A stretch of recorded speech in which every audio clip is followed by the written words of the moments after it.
Ada batu gantung. Dahulu kala, di Nusantara bagian barat, tepatnya di Pulau Sumatera, ada satu danau yang sangat terkenal. Teman-teman tahu tidak, danau yang sangat terkenal di Sumatera Barat itu apa? Danau Toba. Danau apa? Iya betul, danau yang sangat terkenal di Pulau Sumatera Barat itu adalah Danau Toba. Oh, Sumatera Utara. Maaf, jadi danau sangat terkenal di Pulau Sumatera Utara yaitu adalah Danau Toba. Nah, tak jauh dari Danau Toba itu ada satu perkampungan kecil yang dimana rakyat di sana, penduduk di sana rata-rata bekerja sebagai, ada yang tahu? Mereka bekerja sebagai petani. Selain bertani, mereka juga bekerja menangkap ikan di danau.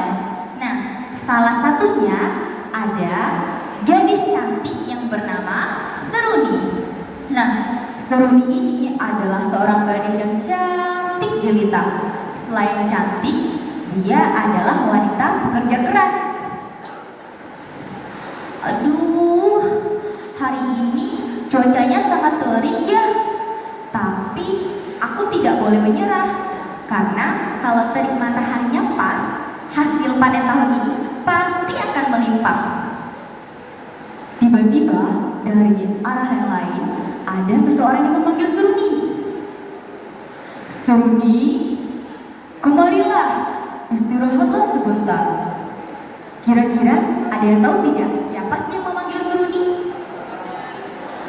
Yang memanggil Seruni adalah Sidoli. Sidoli ini adalah pemuda yang cakap. Dia adalah kekasihnya Seruni. Nah, jadi Sidoli ini mengajak Seruni untuk makan. Seruni, aku sudah membawakan makanan siang untukmu. Istirahatlah sebentar. Baik, Abang. Dan Sidoli dan Seruni pun pergi untuk makan siang.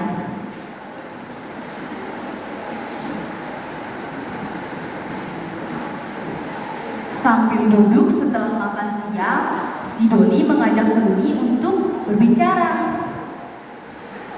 Seruni, kau kan sudah tahu, kita sudah lama saling mengenal. Tentu saja tujuan kita adalah untuk menikah.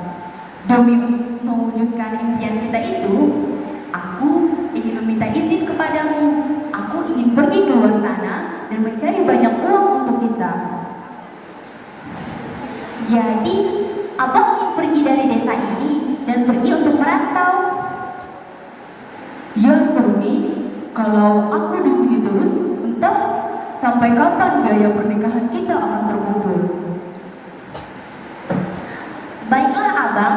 Aku yakin apapun yang Abang lakukan itu pasti yang terbaik untuk kita. Seruni, kamu mengizinkanku? Terima kasih, Seruni. Aku berjanji akan kembali dengan membawa segepok uang untukmu. Baiklah, Abang. Abang berjanji ya, setelah Abang kembali nanti, Abang akan kembali kepadaku. Seruni, danau, pohon-pohon, dan batu-batu di sini akan menjadi saksi bukti dari cintaku ini.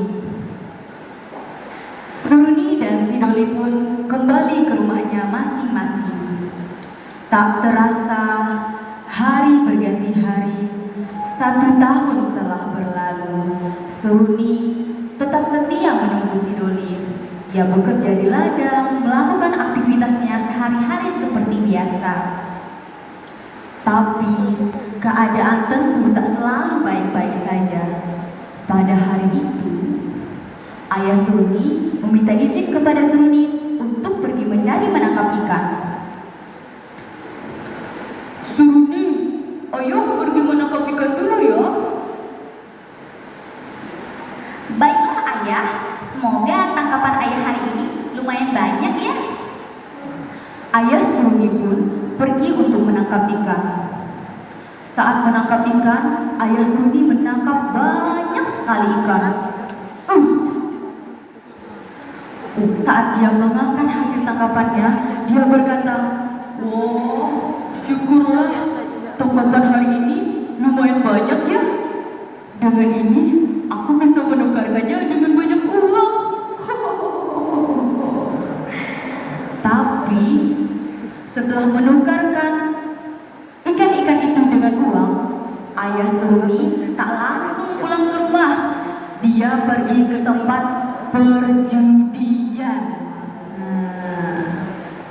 Di sana, dia berpikir dengan mengangkat uang-uangnya.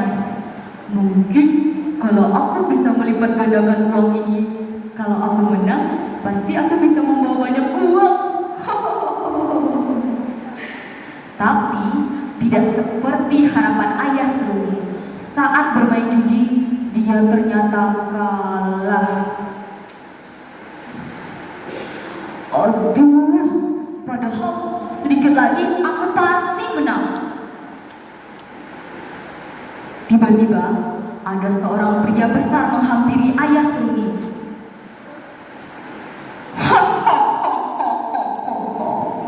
Kau sudah kalah. Sekarang cepat bayar hutangmu. Tapi aku tidak mempunyai uang lagi. Tolong beri aku kesempatan sekali lagi. Tidak ada lagi kesempatan untukmu. Kau sudah terlalu banyak menghutang. Hutang-hutangmu sudah sangat banyak. Kau selalu kalah. Tapi bagaimana cara aku membayarnya? Sedangkan sekarang aku sudah tidak punya uang lagi. Aku punya ide. Kau bisa membayar hutangmu dengan menikahkan putri cantikmu itu dengan putraku. Dengan begitu, aku anggap hutang-hutangmu lunas. Tapi Seruni sudah mempunyai kekasih. Aku harus menanyakannya terlebih dahulu. Itu urusanmu. Aku mau hutang-hutangku semuanya harus lunas, atau tidak kamu harus membayarnya dengan putrimu. Ayah Seruni pun pergi ke suatu tempat untuk dia merenung diri. Dia duduk di bawah pohon-pohon yang rindang sambil merenung. Aduh, bagaimana ya ini? Aku kan tidak mungkin menukarkan Seruni dengan hutang-hutangku itu. Tapi aku tidak punya cara lain selain menukarkan Seruni. Aku harus berbicara padanya. Jadi, setelah ayah berpikir-pikir lagi, dia pun merencanakan untuk berbicara dengan Seruni dan ibunya. Pada malam itu, ayah Seruni mengajak Seruni dan ibunya berbicara. Seruni, sebenarnya ayah ingin mengatakan sesuatu padamu. Apa itu ya? Kok sepertinya ayah terlihat murung sekali. Seruni, sebenarnya ayah ingin kamu menikah dengan teman putra ayah. Karena kalau kamu tidak menikah dengan temannya putra ayah, kita semua akan dalam bahaya. Ibu pun menjawab, "Ayah, apa-apaan ini ayah? Kau kan sudah tahu, Seruni itu sudah mempunyai kekasih, yaitu si Doli, dan kita sudah mengenalnya dengan baik. Tapi Bu, kalau kita tidak menikahkan Seruni, kita semua akan dalam bahaya." Ayah, ini pasti karena ulahmu yang selalu berjudi. Aku sudah beberapa kali mengingatkanmu ayah, agar kamu berhenti berjudi, tetapi kamu tidak mau mendengarkan aku ayah. Seruni yang mendengar itu pun hanya bisa menangis terseduh-seduh. Sampai keesokan harinya, Seruni pun menjalankan aktivitasnya seperti biasa. Dia pergi ke ladang, tetapi ditemani anjing setianya, yaitu si Toki. Nah, sambil berjalan-jalan, tapi Seruni kali ini dia pergi ke ladang dengan keadaan yang sedih, dengan hati yang murung, dengan muka yang murung, dengan muka yang gelisah. Dia berbicara nih dengan anjingnya. Toki, bagaimana yang ini? Aku tidak mungkin menikah dengan temannya putra ayah. Aku kan sedang menunggu abang si Doli di sini. Seolah-olah paham, anjingnya si Doli pun menggonggong. Toki, kamu mengerti apa maksudku, Toki? Anjingnya pun menggonggong terus. Setelah Seruni ini mengajak dia berbicara, lalu Seruni berkata kepada si Toki, Toki, aku ingin pergi ke tepi ujung danau, ke tepi tebing danau. Aku ingin berteriak sekencang-kencangnya. Siapa tahu dengan aku berteriak di tepi tebing danau, Abang si Doli bisa mendengarkan teriakanku. Berlari Seruni sekuat-kuatnya sambil dia menangis terseduh-seduh. Lalu si Toki mengikutinya. Si Toki, jangan kau mengikutiku. Tepi-tebing danau sangatlah berbahaya untukmu. Nanti kamu bisa terjatuh. Tak lama setelah ia mengucapkan itu kepada si Toki, Seruni pun tersandung dan jatuh ke bawah tepi tebing danau. Dia terperangkap di antara celah-celah batu. Di sana dia hanya bisa berteriak sekencang-kencangnya sambil menangis. Dia berkata, aduh, aku di mana ini? Kenapa batu-batu di sini rasanya bergetar? Sambil berteriak Seruni di situ, memanggil si Toki. Si Toki pun langsung menggonggong dengan keras. Toki, Toki, panggilkan ayah dan ibu, Toki. Panggilkan ayah dan ibu.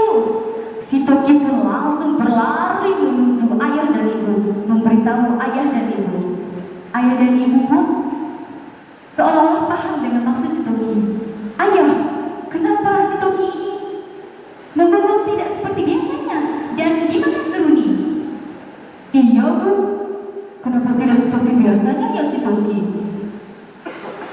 Ayah dan ibu pun langsung mengikuti si Toki. Setelah mengikuti si Toki ke tepi tebing danau, di sana mereka mendengarkan teriakan Seruni. Seruni berteriak, parapat, parapat. Ayah, itu sepertinya suaranya Seruni. Bagaimana ayah? Aku harus turun ke bawah bu. Tidak ayah, kamu jangan gegabah. Di sana sangatlah berbahaya. Teriakan Seruni makin kuat sambil menyebutkan parapat, parapat. Tak lama setelah itu, batu-batu yang ada di tepi-tepi danau langsung berguncang dengan hebat. Batu-batu yang ada di sekeliling Seruni langsung mengatuk badan Seruni. Setelah mengatuk badan Seruni, keluarlah sebuah batu yang menyerupai seorang perempuan. Dan perempuan itu diyakini adalah Seruni. Jadi, dari cerita ini kita bisa belajar, janganlah mudah menyerah saat kita menghadapi masalah. Karena kalau kita menyerah dalam sebuah masalah, itu akan membuat kita makin terpuruk. Jadi, dari cerita ini, Seruni menyebutkan kata terakhir yaitu parapat, dan kota itu sekarang dinamai Parapat karena itu adalah kata terakhir yang disebutkan oleh Seruni. Sekian cerita dongeng saya malam hari